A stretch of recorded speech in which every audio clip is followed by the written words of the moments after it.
15 years old. That's how old I was when I competed in my very first pageant.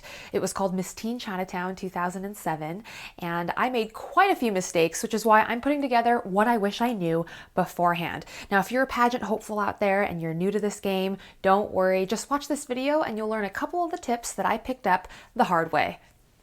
The first thing is that by the end of the show, you are going to have such a painful mouth because smiling for hours and hours on end is not something that you do in your normal day-to-day life. As a result, the muscles around your mouth are going to become very fatigued. The inevitable sort of shaking that happens at the end of a show, especially if you win, I mean, you are going to be posing for an extra hour after the show just for photos. The shaking isn't terrible, it's just that you're going to feel like your face is frozen. Something that you can do is just practice engaging these muscles. So that means practicing any hour of the day whenever you can. Smile in the shower, smile when you're driving, smile when you're at the club, smile when you're watching TV. Like, smile as much as possible for long periods of time because that is essentially the stamina necessary to keep that smile going for the entire show, as well as in your photo ops and your photo sessions afterwards. Make sure you give yourself a nice massage. You can massage your muscles right up here.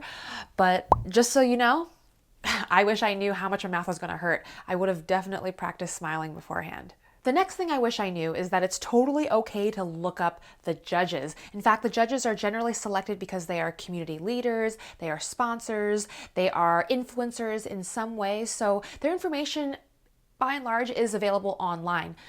It's totally okay to stalk them and understand where they went to school, what they look like, how many children they have, what their careers have been like. Think about why they were invited to judge the pageant too. Sometimes their brands or their contributions in some way might line up with the organization's goals. So for instance, if your platform is related to something that one of your judges is actively involved with, that would be something wonderful to actually mention in the interview. Whatever you can do to establish that connection in a short period of time is to your advantage. So when you look up your judges, it almost becomes like a mesh network of little data points and information that you can kind of relate to in a spontaneous conversation. Your judge's interview is where you make that first impression. It's so very important. It happens before the show, it happens as a first impression. So when you actually get your program book or when you get an email talking about who your judges are, that is your time to spring into action and look up who these people are. The more familiar you get with them, names, faces, the more you will be comfortable when you actually meet them face to face for the very first time. Don't leave it as a surprise. There's no advantage to being surprised by who's in the room with you, unless someone falls sick and there ends up being a replacement anyway, but that's out of your control. The next thing I wish I knew is that judges generally sit very close to the stage, which means that when you are downstage, close to the very front of the stage, your eyes are going to be downcast when you look at them. Now, it's great to give your judges eye contact, but this is where you can get into a little bit of trouble with photographers.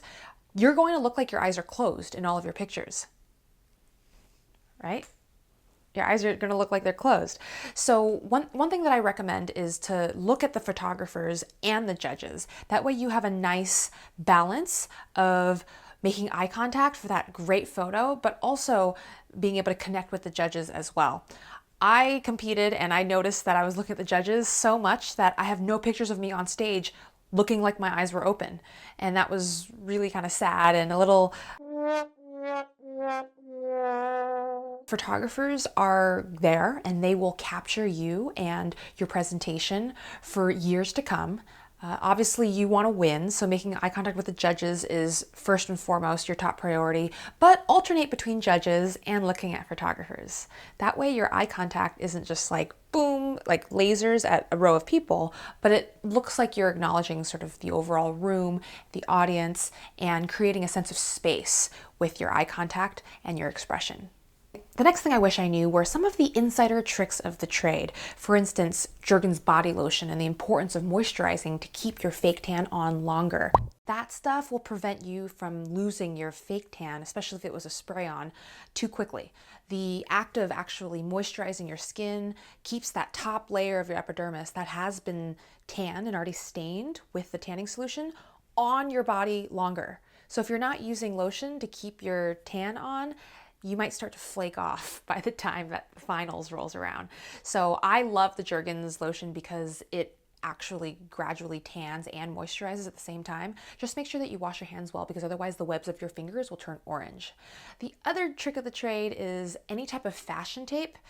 Don't buy fashion tape if it's called fashion tape. You want to buy this thing called Topstick. It's toupee tape. You know, toupees, what men wear if they're wearing hair pieces. Now, toupee tape is literally the Olympic version of fashion tape. It is so much more durable, it is stronger, because it's designed to be put on sweaty, bald men's heads who, don't want their hair flying off when they start to perspire. So it's really heavy duty stuff. I love it, and it's not too expensive. You can get it online, Sally Beauty Supply, Amazon. I'll link it down below. This stuff is still in my toolkit, even though I don't compete in pageants anymore. I use it for evening gowns. I use it for low-cut blouses. It's great because it is just so sticky. The fashion tape, it gets a little bit wimpy. It tends to fall off. But the toupee tape, now, as soon as that is stuck and your fabric is stuck, it's not moving. Come hell or high water, you're good. I wish I also knew that when you were called as a finalist, to react more. When I competed at Miss America's Outstanding Teen and I was called into the top 15, I had no reaction. I'm Asian American, my parents are Chinese. It's actually a Confucian value for girls to be very humble and to not make too much of a show or too much of an ostentatious display. What that turned into on stage was me smiling very demurely, and my eyes were downcast, and I walked to the very front, and I mouthed thank you and nodded to the judges, but it wasn't that a lot of the judges were expecting and that a lot of my other contestants were doing. That youthful teen excitement is something that the judges want to see. Make sure you look happy, that you're gracious, and that you seem like you're excited to be there. This next thing I wish I knew took me 10 years to figure out. There's definitely this bias towards thinking that professional hair and makeup artists are going to be the best. And sometimes it's true if you have a really good hair and makeup artist, but a lot of times pageant organizations are very strapped for cash and they are looking for either very inexpensive hair and makeup artists or free hair and makeup artists. And generally that means that you will have a mixed bag. If you have 7 hairstylists and 4 makeup artists, inevitably some of them will be better than others. You don't want to leave it up to chance. What if you get someone who's not very good? So the best attitude to have is to prepare yourself to do your own hair and makeup. No matter what organization you're in, knowing how to do it yourself is going to be the very best backup option. Knowing how to do your own means that you can have that consistent, beautiful look at appearances too. Learn how to do your hair and makeup. It is absolutely a life skill, and it will prevent you from putting too much of your onstage presentation and your look into someone else's hands, especially since a lot of hair and makeup artists don't give you a trial before the actual show. You kind of just wait in line and sit in the chair and come out and go on stage. For me, I had a hair and makeup artist that was decent, but I just didn't know enough about my own face at the time to be able to correct it.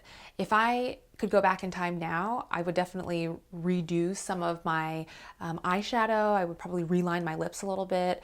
I'd add some more contour. These are all things that I shoulda, coulda, woulda, but I'm almost 30 now. I know these things because I've had the last 10 years to pick it up. But for you, if you're starting your pageant, just start investing your time into learning hair and makeup for yourself, because no makeup artist is going to know your face as good as you do. Makeup artists, even the very best in the world, are working on hundreds, if not thousands of faces a year.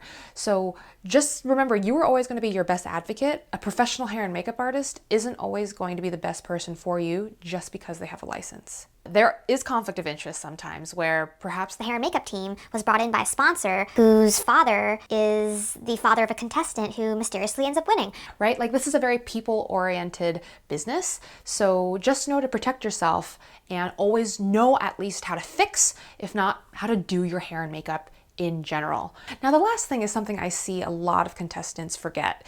It's the importance of really memorizing and knowing your script if you are delivering a memorized onstage intro. Depending on your organization's rules, if you have an onstage introduction that's 3 minutes, maybe it's just 1 minute, maybe it's 3 sentences, whatever it is, don't go by bullet points. I'd say if you're a beginner, always script it out and write it down and be able to recite it frontwards, backwards, be able to recite it when you're upside down, recite it when you're on the treadmill and you're on a run. This is something that you can't afford to forget. The reason why is anyone who forgets their lines on stage is automatically going to receive a lower score. I very rarely see someone flop on stage for an introduction and then go on to win the pageant. So this is an easy way to basically be a cut above the rest, because if you're competing with a bunch of newbies, someone is going to forget something or flub it. It just shouldn't be you.